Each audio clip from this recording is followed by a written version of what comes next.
everybody, Dameion here, coming to you from my YouTube channel. Today, I would like to talk about mental illness, dating, and relationships. When I was first diagnosed, I would say about a year after I was single, I was, looking to date someone. It was rough at first because I was being turned down based on my mental health diagnosis. I took this very personal because I didn't want to be defined by that.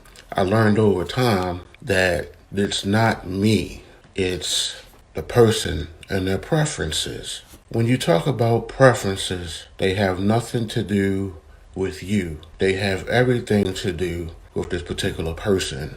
I know that one particular instance, I was talking to a lady. We seemed to be, hitting it off and everything.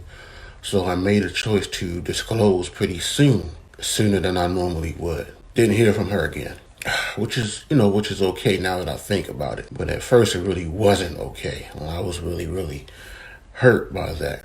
I have an issue with people who choose to just disappear out of people's lives. Now, if your life is in danger, your well-being is in danger, your family's well-being is in danger, then I can totally understand you getting out of Dodge and disappearing away from this person because for obvious reasons, I totally get it. But to just, piece somebody out without giving that person the benefit of saying, hey, look, I'm not interested. I'm dealing with somebody. This is not a good time for me. Whatever the case may be, I think is the more mature way to handle an instance like that. But anyway, that's another story. But anyway, she disappeared and I was hurt.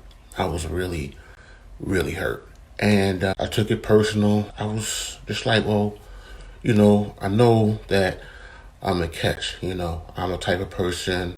I'm goal-oriented. I work, I take care of myself. I have no problem with improving myself just as much of a catch as the next man. I just happen to have a mental health diagnosis. After a while, I just learned that, you're going to involve, you're in the dating process. I'm not in it anymore, but in the dating process, there are people who are going to have their preferences. Some women, I can only speak for me as a man. I don't know how women think or what they go through in the dating process. But as far as a man is concerned, there are some women who don't like big guys, right? I'm a big guy. So I learned, hey, I'm very polite. If I try to reach out to somebody that I eventually want to start seeing, and they say, thanks, but I'm not into big guys. And I say, oh, okay.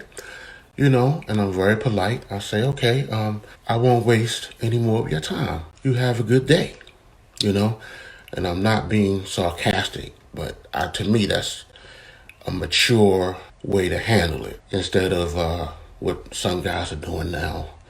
The whole, the whole ignorant thing, that's to me is, something a teenager would do, but that's neither here nor there also. There are going to be some people who want a guy taller than me. I'm 6'3".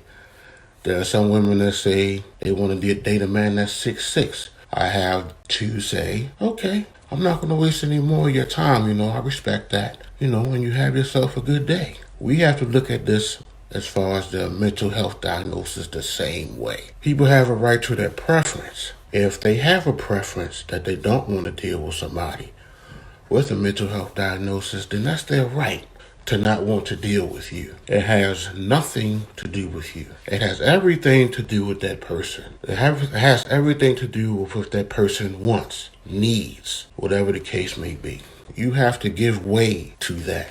Can it seem unfair? Sure, it can seem unfair. It could be taken a lot of ways. Maybe that person's ignorant, not willing to learn about mental health diagnosis. Maybe that person is just flat out prejudiced against somebody with a mental health diagnosis. Anyway, that's not for you to determine. What's for you to determine is if that person has a preference that they don't want to deal with somebody with a mental health diagnosis, you just have to say, okay, I respect that. You have yourself a good day. and you keep it moving. Just because a person doesn't want to deal with you because you have a mental health diagnosis does not make you any less of a person. You have some unfortunate other diseases where people say, can't deal with that. Let's take cancer, for instance. You come home and you tell your significant other, hey, I was just diagnosed with cancer. It's going to be a rough recovery mode. They're looking at radiation, chemotherapy. I don't know much about radiation or chemotherapy personally. Both of my grandmothers went through it, but I wasn't there for the process. But what I do know is that people would get really, really sick doing these things because I heard the radiation is really not even designed to go with the body.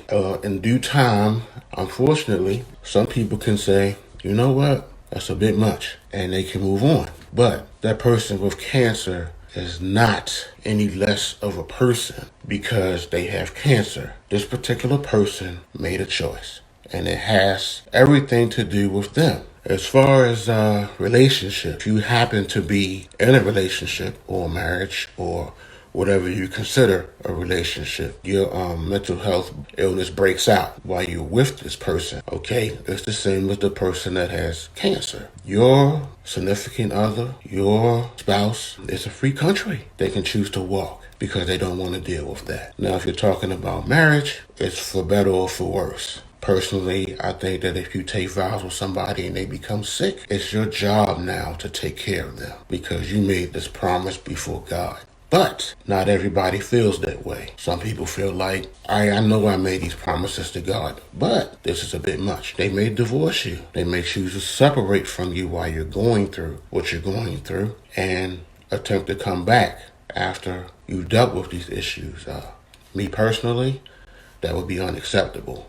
If you can't be with me during a rough time, you won't be with me at all. I just wanted to come out today and say that I took it personal when this lady decided to, disappear because I don't know if she was afraid, I don't know if she was ignorant, whatever the case may be, but it's all about preference. It's not about your mental health diagnosis. It's not about you as a person, it's about somebody in that preference. And if somebody is ignorant and if somebody is prejudiced against you because of a mental health diagnosis, then again, that's that person. That person has to deal with the repercussions from being ignorant. That person has to deal with the repercussions of being, that person has to deal with the repercussions of being prejudiced. That person has to deal with the repercussions of never getting to know you. That person has to deal with that. You don't have to deal with that. You don't have to take that in to your head and be bothered by it. It's just simple as preferences. I just remember how much it hurt and how much of a hard pill it was for me to swallow. Being real with everyone with a mental health diagnosis, that's going to be a hard pill to swallow because there are going to be people who, for their sole reason for not wanting to deal with you, is because you have a mental health diagnosis, and it's not fair. But as adults, we all know life isn't fair. I would just like to say that you are a good person. You are a smart person. You are an intelligent person. Whatever it is that you are, that doesn't change because somebody doesn't want to deal with you because you have a mental health diagnosis. Those things about you do not change. I really just had it in my soul to do this video because it actually, I can't say it enough, it really rocked me to my core when I went through that. Another thing about relationships and mental health diagnosis, my first wife, we made an agreement that her oldest daughter, we would not pay her rent when she moved up to Pennsylvania. The child moves to Pennsylvania. She was in school to be a beautician. My ex-wife and I agreed that she would get a job while she was up there and pay her own rent because it's actually a lot cheaper to live in Pennsylvania. Months went by. I'm in the car with my ex-wife. We're driving. She put something up on speakerphone and her mother's like, well, when are you going to pay me back my money? My ex-wife was like, well, what do you mean? And she said, well, I paid this person's rent and I know that you were paying the rent, so I need you to pay me back the money. I got stuff to do. After she got off the phone, I confronted her and I was like, I thought we had an understanding that we weren't going to do this. She was going to get a job, learn responsibility, and actually, pay her own rent, make her own things happen.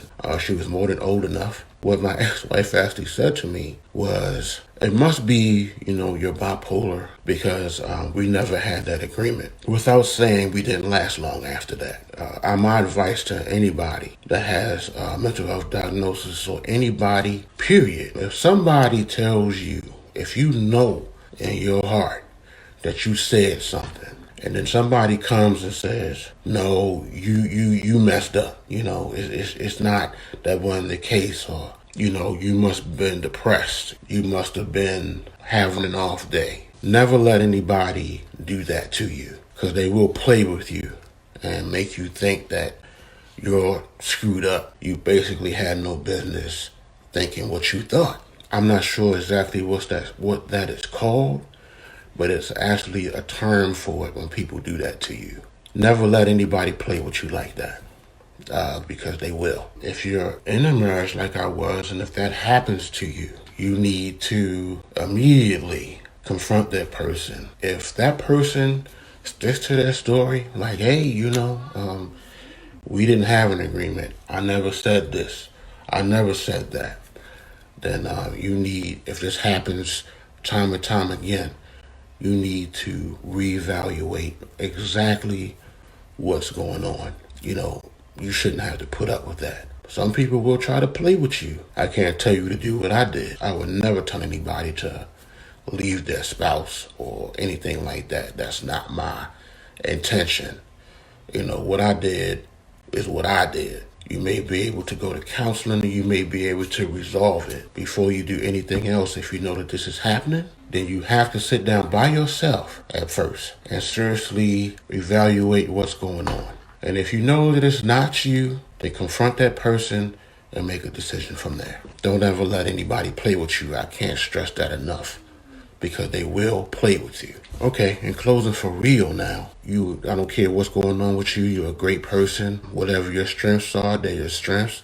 No matter what anybody says, what your weaknesses are, don't allow anybody to down talk you. We all have weaknesses. You can work on your weaknesses, and you can thrive in your strengths. You can function just like anybody else. You're not a second-class citizen. You are who you are, period. Just like if you had cancer, just like if you had a broken leg, just like if you had any other medical issue that comes about, that doesn't make you any less of a person. Doesn't matter what John, doesn't matter what Joe, doesn't matter what Angel says. Know in your heart that you are a good person. Know in your heart that you are a strong person, and keep it pushing. If you know you need to improve on your life, improve on it. If you know that you got, things to work on those things. If you're confident, you know what you're doing, hey, stay there. Be confident. Be whatever it is you want to be. I appreciate everybody looking at the video. Later on, I'm going to put up a post which inviting everybody to check out the YouTube channel. It's basically myself and my partner Gypsy. We tell our stories as people who live them. Anybody's welcome. People with mental health diagnosis, people, family members, friends, providers. I would love to see providers subscribe to the YouTube channel, because they can also offer great perspectives. But if they're not any good, it ain't gonna work. They might as well go head on somewhere. But thanks for watching me, and I'm out of here.